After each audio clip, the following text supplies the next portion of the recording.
This is Democracy Now!, democracynow.org, The War and Peace Report. I'm Amy Goodman. We turn now to Gaza, where Israel has killed at least 23 Palestinians in pre-dawn attacks just today, including 7 children. Israel's now killed more than 700 Palestinians, including more than 270 children, over the past week since Israel broke a ceasefire agreement with Hamas. There are reports Israel's considering a major ground invasion of Gaza to reoccupy the entire territory. The death toll in Gaza has now surpassed 50,000, and it's actually expected to be much higher. On Monday, Israeli strikes killed 2 Palestinian journalists, Mohammed Mansour and Hossam Shabat. According to the Palestinian Journalist Syndicate, Israel's killed 206 journalists in Gaza since October 2023. Mohammed Mansour worked for the Beirut-based Palestine Today TV. He was killed in an Israeli airstrike on his home in Khan Yunis. Soon after, Hossam Shabat was killed in an Israeli airstrike on his car in Beit Lahia. Shabat worked for Al Jazeera and also wrote for the online news site Dropsite. In October, the Israeli military placed him and 5 other Palestinian journalists on a hit list. Hours before his death, he filed his last article for Dropsite. In the piece, he describes the resumption of Israel's scorched earth campaign on his hometown of Beit Hanoun. In a moment, we'll be joined by Hossam Shabat's editor at Dropsite, Sharif Abdel Kouddous. But first, let's hear Hossam in his own words. Are you not afraid for your life? As long as there are massacres and bombings, should we stop? What do you think? So despite the massacres, you keep going? There are massacres and bombings, so we must continue covering and spreading the truth. The Israeli occupation is determined to chase down journalists, to prevent the exposure of their crimes. Yesterday, the horrors of the massacre hurt everyone, and also disturbed the Israeli occupying forces. That's why they issued threats against Anas al-Sharif and several other journalists. But the coverage will continue, God willing. Those were the words of 23-year-old Palestinian journalist Hossam Shabat, who was killed in an Israeli airstrike on Monday. After his death, Shabat's friends posted a message he'd written. It began, quote, "If you're reading this, it means I've been killed, most likely targeted by the Israeli occupation forces. For the past 18 months, I've dedicated every moment of my life to my people. I documented the horrors in northern Gaza minute by minute, determined to show the world the truth they tried to bury. I slept on pavements and schools and tents, anywhere I could. Each day was a battle for survival. I endured hunger for months, yet I never left my people's side." The words of Palestinian journalist Hossam Shabat. We're joined right now by Sharif Abdel Kouddous, the award-winning journalist and editor at Dropsite News, who worked closely with Hossam Shabat, editing and translating his articles into English.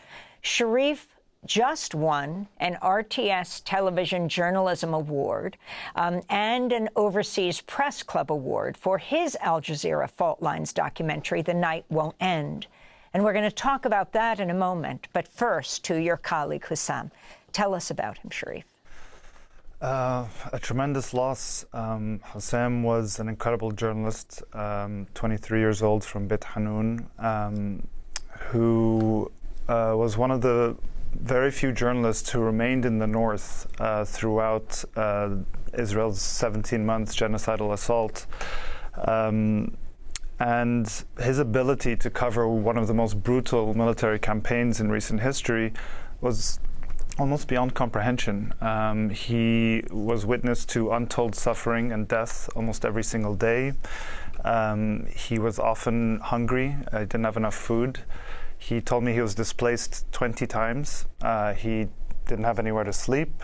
He was exhausted. And he buried many friends and many of his journalist colleagues over this time. He himself was wounded in an Israeli airstrike. Despite all of this, he somehow managed to continue reporting relentlessly every single day. And as you mentioned, he was one of two journalists that was killed yesterday. Mohammed Mansour of Palestine Today was killed. Hossam's last social media post on his Instagram feed was a photo of the dead body of Mohammed, saying that another journalist has been martyred. Barely an hour later, Hossam is driving in his car in Beit Lahia, and the Israeli military bombed his car. There's footage of his body lying prone on the ground, bloodied, and he was killed. And I think we have to be very clear, Hossam was deliberately killed. He was assassinated by the Israeli military. The Israeli military has openly admitted to this. They call him a terrorist, and they said, quote, "Don't let the press vest fool you." Okay? This is what it's come to. And Israel has a long history of killing journalists, especially Palestinian journalists, with impunity. But often what we've seen in the past is either they deny that they're responsible for killing them, or they'll say there was some sort of collateral damage, they didn't mean it, or they'll claim that the journalist, what we started to see was the journalist was a terrorist and a militant after the fact. But what was different this time is that Hossam and 5 other journalists in October were placed on essentially a hit list by the Israeli military, calling them militants, calling them terrorists, and saying they were going to kill them, basically. Hossam at the time said that he felt like he was being hunted. And this is, part of a broad... He was getting calls. He was getting calls, and the spokesperson in Arabic for the Israeli military is calling him out by name, calling out Anas al-Sharif and other journalists, saying that we're going to get you. And so this is kind of new, like preemptively and openly targeting them. And I think it's shameful that this is being met with something akin to silence by Western media institutions. These are our colleagues that are being killed, they're being targeted and openly hunted by the Israeli military. And this silence was something Hossam was angry about as well. When 5 journalists were killed in an Israeli airstrike in December, I messaged Hossam and just to check in on him, and he responded, "Our job is only to die. I hate this world. No one is doing anything. I swear I've come to hate this job." And he knew himself that he was most likely going to be killed because he was being hunted in this way. He continued, nevertheless, to cover the genocide of his people. And as you mentioned, this is a 23-year-old who wrote a letter knowing that it would be published after his death, that opened with, "If you're reading this, it means I have been killed, most likely deliberately targeted by the Israeli occupation forces," and it ends with these words, and I think they're important. "I ask you now, do not stop speaking about Gaza. Do not let the world look away. Keep fighting. Keep telling our stories until Palestine is free." And it's left to all of us to do just that. We will not forget Hossam. We will not let the world look away. I mean, Sharif, you did the award-winning Al Jazeera documentary, The Killing of Shireen Abu Akleh. I mean, she was Palestinian-American. What kind of response? And, of course, the U.S. is funding and arming the Israeli military. Came out of the very direct, we saw her killed. You analyzed with forensic architecture exactly what happened to her with an Israeli sniper killing her. The well-known face of Al Jazeera Arabic, May 11, 2022. You even have the Senator Van Hollen demanding the investigation be public, But I mean, the U.S. essentially adopted the Israeli narrative of what happened, which only came after a lot of pressure. They initially denied that they killed Shireen Abu Akleh, blaming it on a Palestinian militant, which was an easily debunked claim. And then they finally admitted under a lot of pressure that they did probably kill her, but that she was caught in crossfire, although that claim was directly contradicted video footage and eyewitness testimony. But the U.S. essentially adopted that narrative. I mean, it shouldn't matter that she had American citizenship, but that makes the U.S. responsible for her. And even then, for example, President Biden refused to meet with the families of Shireen Abu Akleh. I mean, he met with the family of Austin Tice. He met with the family of Evan Gershkovich, other U.S. journalists who either been disappeared or were in prison. But he refused to meet with the family of an American journalist who was killed. But to go back to Hossam, I don't know. I think that he was messaging me literally hours before this happened. He was always eager to kind of get the story out. We had agreed that he would write the story about witnessing the resumption of Israel's Scorched Earth campaign in Beit Hanoun, where he's from. He returned there, like so many people, after the so-called ceasefire, where upwards of 500,000 people returned to the north, where Hossam was, but he was able to go to Beit Hanoun, and he was there when exactly a week ago Israel conducted one of the most brutal and vicious aerial bombardments of the 17 months genocidal assault, killing, I think, over 200 children in a matter of hours. 200 children in a matter of hours. And Hossam's article was about what he witnessed that day. And I'll read to you what I translated yesterday, that I translated through tears because he had just been killed. He said, he ends it with saying, "There's no justification for this. Everything is being crushed. The lives of innocent people, their dignity, and their hopes for a better future." I wanted to cite what our colleague Jeremy Scahill of Dropsite News posted, this video on social media with the words, "This is who Israel murdered today," our colleague Hossam Shabat. In the video, a child greets Hossam in his car and tells him she was scared he'd been killed and that he's her inspiration to become a journalist in the future. "I swear I missed you. They said you were martyred." Why? "What do you mean why? When the occupation entered the north." Yeah? "We were about to mourn you, man. I swear." Was it bad? "We missed you. What do you believe in? That there's no God but Allah? I swear to God that I came down to see you." So you missed us. "I swear by Almighty God that I came down to see you." You're a real champ. What do you want to be when you grow up? "I swear I missed you all." Why martyred then? "A journalist, and I was thinking, how am I supposed to become a journalist if Hossam Shabat were martyred? We'll make you a journalist, God willing. How am I supposed to become a journalist then?" You want to become a journalist? God willing, you'll become one. I want to become a journalist. How can I become a journalist? Such a warm and funny person also in our frequent messages and voice notes with each other. Despite all the death and violence around him, he somehow still managed to be warm, and I think it was this kind of rebellion against everything that was happening around him to maintain this attitude. And like I said, he's one of over 200 journalists that have been killed. This is an unprecedented rate of killing of journalists. And the journalists that are alive, so another Dropsite contributor, Abu Bakr Abed, who's been on Democracy Now! Many times. Let's remember, Israel has imposed a complete siege on Gaza since March 2nd. So this is over 3 weeks, not a single truck of food, medicine, fuel. Even before the bombing, they imposed this siege. This is reimposed forced starvation that is happening. Abu Bakr is 22 years old. He's suffering from malnutrition. He just messaged me the other day. He said he's completely worn out. He can't get out of bed. He's in pain. His body aches. He needs galvanized multivitamins and other medicines. We're trying to get it to him. I'm speaking to doctors that we know in Gaza. They said there's no supplies, so they can't get anything to him.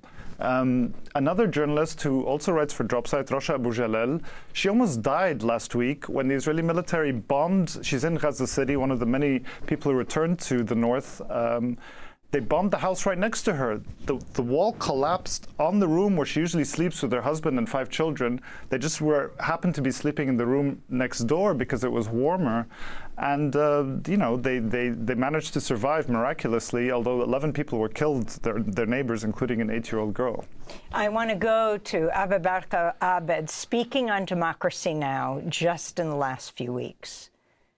People have not yet recovered from the endless trauma they have been through during the past 15 months. We haven't taken a breath from what we have been enduring.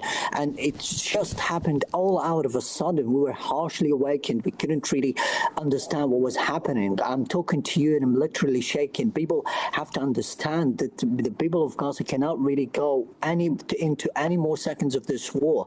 This is just indiscriminate, unbearable, insurmountable, inconceivable. I don't know what else what more was I can tell you to describe the scenes at the moment? People don't know. We have right now overpricing and scarcity of food items. People don't know. People have spent their days, the past 24 hours, without a single meal at all. I know families and been to the family, and for me personally, I just had some bread along with some cheese. The prices are insane. Everything is going right now is absolutely insane.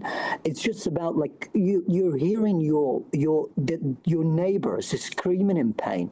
That kind of screams and that kind of several bombings that has happened over time has just revoked a lot of painful memories that I've been through and that I've had during the past 15 months. That's Abu Bakr Abed speaking on Democracy Now!, 22 years old. And when we show him on video, we're showing him on video now, he's getting skinnier and skinnier. I was with you Sunday, Sharif, when you were getting those texts where he said his whole body is aching.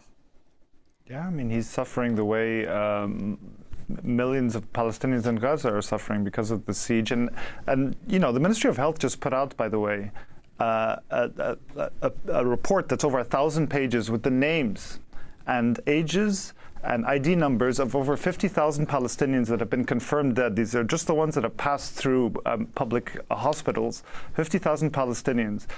There's 400 pages that are just the names of children. The first 27 pages, the age is listed as 0 because those are people, children, babies under the age of 1 who were killed. Sharif, you and your Al Jazeera team just won 2 major documentary awards. RTS, that's Royal Television Society, you picked up this award in London. And then the Overseas Press Club Award, much coveted award, for your documentary on Gaza, The Night Won't End.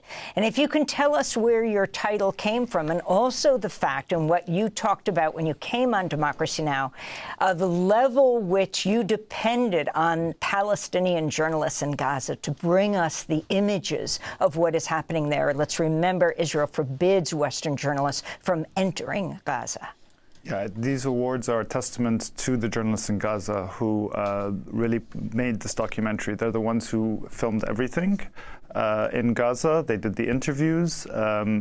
The Overseas Press Club Award actually cites the cinematic shots of the documentary. So this is an award that's testament to them. I need to say something about the Royal Television Society Awards, though.